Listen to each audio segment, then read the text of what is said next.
عايز ناس كتير تشوف نشاطك التجاري بشكل يومي؟ طيب عايز تسوق لنفسك بشكل خرافي والناس تشوفك باستمرار؟ لازم تركز على الريلز بشكل كويس جدا يوميا. لازم تنشر ريلز يومي لمدة شهر، وقول لي بعدين النتيجة هتبقى ايه. هل انا مجرب ده؟ تقدر تشوف على الانستجرام بتاعي، هحط لك اللينك بتاعه، تقدر تشوف انا جربت واعمل مشاهدات قد ايه. في خلال ايام عديده لقيت فيديوهات طلعت مليون، فيديوهات طلعت 4 مليون، فيديوهات وصلت 200,000. ليه؟ لان الريلز ده يا جماعه حاجه كده خرافيه. انت بتعمل مونتاج بسيط لفيديو من 15 ل 30 ثانيه بتلاقيه ضرب بوم بوم. ليه؟ لان منصه تيك توك ومنصه انستجرام بيتنافسوا مين الاقوى فيهم، معاهم شورتس اللي هي تبع اليوتيوب.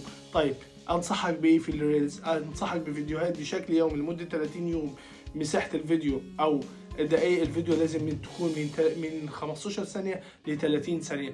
ده على التيك توك. طبعا على الانستجرام لازم يبقى يا جماعه من 30 ثانيه لدقيقه ونص، وكذلك الموضوع على الفيسبوك. طيب الموضوع هيفرق معانا في نشاطنا التجاري او ايا كان المحتوى اللي انت بتقدمه، ان كان ترفيهي او نشاط تجاري او ايا كان ايه هو، هيفرق معاك في خلال 30 يوم هتلاقي ملايين او مئات الالاف من المشاهدات. جرب، ولو احتجت اي مساعده في المونتاج او ايا كان ده، شوف حد بتاع مونتاج فيديو، لان انا بتاع تسويق. شكرا لكم.